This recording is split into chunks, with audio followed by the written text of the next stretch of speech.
안녕하십니까. 출근길에 들리는 안녕 아파트 뉴스 우대빵 부동산의 이창섭입니다. 네, 심영석입니다. 네, 오늘도 이제 출근길에 저희 부동산을 들으면서 저절로 공부하게 되는 오늘의 뉴스.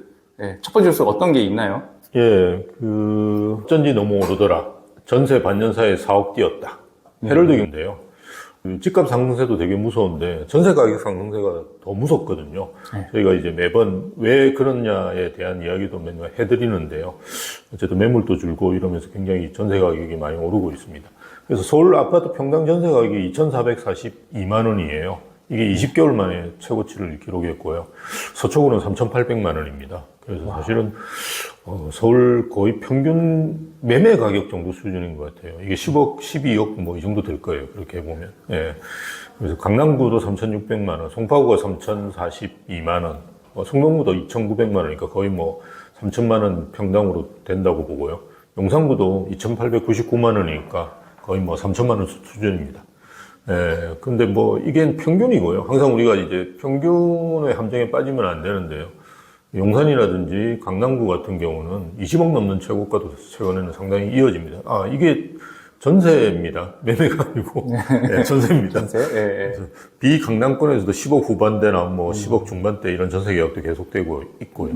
물량이 줄고 또 규제가 굉장히 또 강화되고 있죠. 예, 그래서 뭐 우리가 정부에서 어쨌든 대출 규제를 해서 매매가 좀 줄어든다면 그 줄어드는 만큼 전세로 갈 거니까 사실은 또 규제에 따른 효과들도 있다고 보여지고요. 그래서 전세 가격 상승세는 계속될 거다.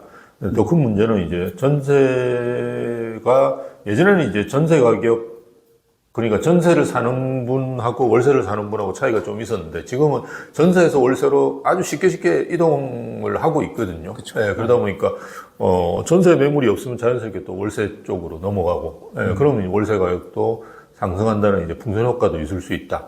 네, 이런 이제 내용입니다. 네. 사실 뭐 저희가 이게 들리는 아파트에서 뭐 전세 가격 오르는 거에 대해서는 뭐 계속 얘기를 해 왔었잖아요. 시장 환경상 지금 어쩔 수 없다. 그렇죠. 뭐 아직 그때 뭐 저희 들린 아파트를 못 들으신 분을 위해서 다시 한번 말씀을 조금 드리자면은 사실 너무 당연하다. 그렇죠, 이게 일단은 이사를 가야 되는 실수요자의 양은 전혀 줄지 않았는데 그렇죠.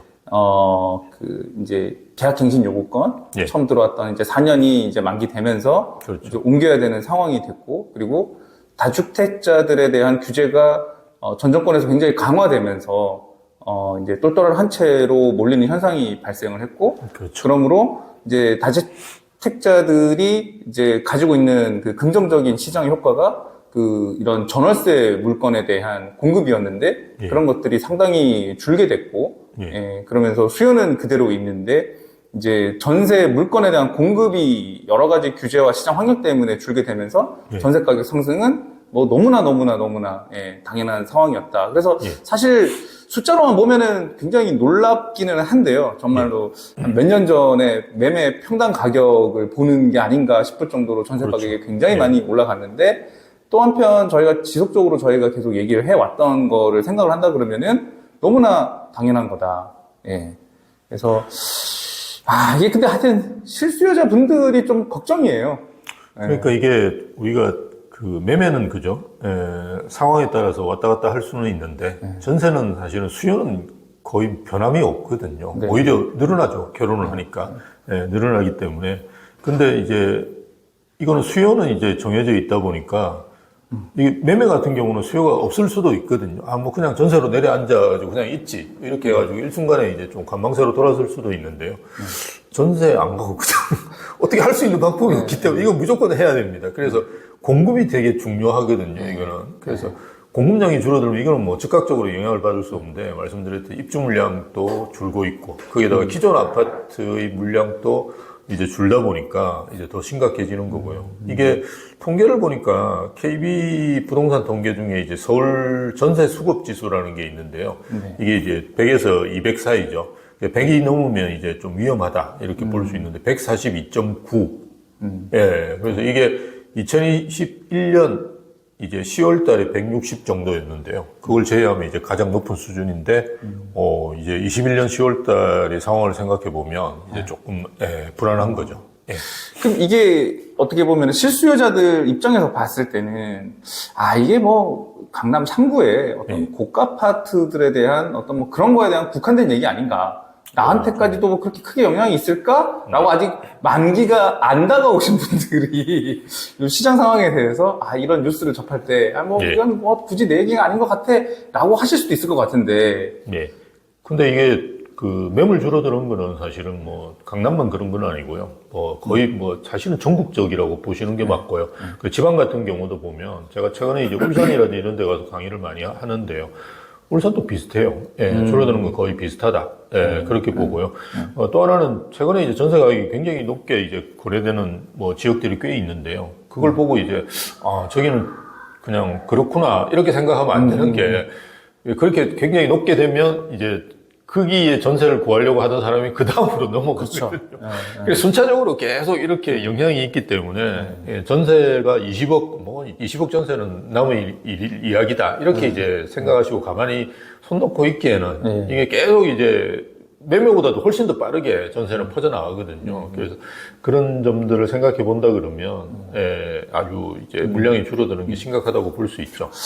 뭐 좀 전에 뭐 소장님 말씀하셨다시피 사실 예전에는 전세와 월세, 아파트에서 월세 산다 이런 약간 뭔가 인식이 그렇게 좋지는 않았는데 그렇죠. 이게 한 몇 년 전부터 뭐 굉장히 뭐 이제는 뭐 월세도 맞아요. 크게 뭐 그런 인식에서는 뭐 문제가 전혀 안 생기면서 그러니까 수요층에서도 월세를 쉽게 받아들이는 편인 거잖아요. 옛날에는 무조건 뭐 전세 일변도였다면은 그러면서 이제 월세도 많아지고 월세 가격도 많이 올라가고 또 한 몇 년간 굉장히 고금리 상태였기 때문에 월세 가격도 굉장히 많이 올라갔는데 이게 앞으로는 이제 미국도 이제 금리를 B컷으로 내려오고 또 10월부터는 또 한국은행 금리 인하도 어느 정도 예상이 돼 있는 상황에서 월세 가격이 이렇게 계속 고공행진을 할까 싶기도 하거든요. 네, 물론 그 월세는 이제 원래 금리의 함수라고 보통 이야기하는데요. 그래서 최근에 이제 월세 매매는 떨어지지만 월세는 많이 올랐어요. 오피스텔 같은 경우 저도 이제 옛날에 임대사업자를 했었는데요. 한 60만 원 하다가 한 2, 3년 사이에 거의 75만 원까지 올라갔거든요. 그러니까 상당히 빠르게 올라갔다라고 보거든요. 그런데 이제 금리가 떨어진다고 그럼 월세도 같이 떨어지느냐. 이거는 제가 지금까지 30년 이제 부동산 경험해보면 거의 뭐 그럴 가능성은 없거든요. 왜냐하면 월세는 이제 실수요고 하방 경직성이 굉장히 강합니다. 그죠? 전세보다도 제일 강한 게 월세거든요. 그래서 더 떨어질 가능성은 저는 뭐 거의 없다라고 보고요. 오히려 이제, 오늘 이제 저희가 보도자료가 하나 나갔는데요. 아마 뭐 이제 기사로 언급되고 나중에 할 거예요. 근데 거기 보면 이제 매매는 이제 매물이 늘어나고 있는데요. 전세는 이제 줄어들고 있다는 거 다 아시는데 전세 줄어드는 것보다 월세 줄어드는 게 훨씬 더 빨라요. 지금 뭐 거의 뭐 많이 줄어드는데 인천 같은 데는 뭐 8배 정도 줄어들었다고 얘기해요. 그러니까 상당히 많이 줄어들고 있다라고 봅니다. 그래서 1년 전과 비교해 보면 뭐 한 40% 정도 이렇게 줄어든 걸 저희가 볼 수 있는데요. 그래서 월세 매물이 많이 줄어들고 있는 상황에서 금리가 떨어진다고 해서 월세 가격이 하향 안정화될 거냐 이거는 사실 생각하기 힘들어요. 알겠습니다. 이게 근데 솔직히 모르겠습니다. 그러니까 이 뉴스 자체만 보면은 야, 이게 뭐, 전세로 20억이 넘는 전세를 들어간다. 사실은 뭐, 저는, 앞뒤를 상황을 이제 저는 잘 아니까는 이해가 가기는 하는데, 개인적으로 제 친구가 만약에, 야, 나 이게 들어갈 건데, 서초구에, 야, 전세 22억에 내고 들어가려고 그러는데, 너 어떻게 생각하냐면은, 뭐, 이건 뭐, 소장님도 뭐 저도 그러고, 친구가 그런 얘기 하면은, 야, 그 돈으로 어딜 사! 그냥 하지. 그러니까, 정 안 되면 그냥 갭으로라도 사든지 그죠? 갭으로 산다 그러면 제가 볼 때 뭐 거의 반포에 있는 아파트 살 수 있는 금액인데 그걸 이거 20억 우리가 전세를 들어가도 사실은 이거는 보증보험이 안 되잖아요. 그쵸. 그러니까 저는 이제 불안해서 못 할 것 같아요. 진짜 집주인 뭐 체납 이런 거 보고 말든 간에 그거는 이제 그냥 우리가 볼 때만 그런 거고 그 이후에 그죠? 집주인이 뭐 사업하는 사람이 갑자기 문제가 생겨가지고 차압당하고 이럴 수도 분명히 있거든요. 저는 10억 넘어가는 전세를 하는 분들은 사실은 저는 잘 이해는 안 돼요. 그렇죠. 잘 이해는 안 돼요. 네.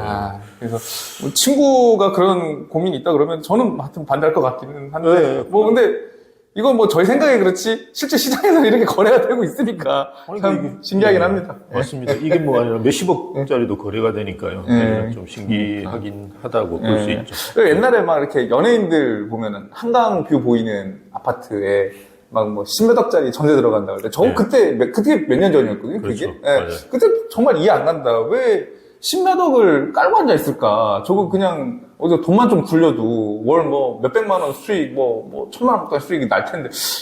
그런 생각을 하여튼 하는데 뭐 어쨌든 뭐 네. 집값 어쩐지 너무 오르더라. 전세 반년 사이 4억이 뛰었다. 헤럴드 경제. 예. 여기 이제 들리는 아파트 들려드렸습니다.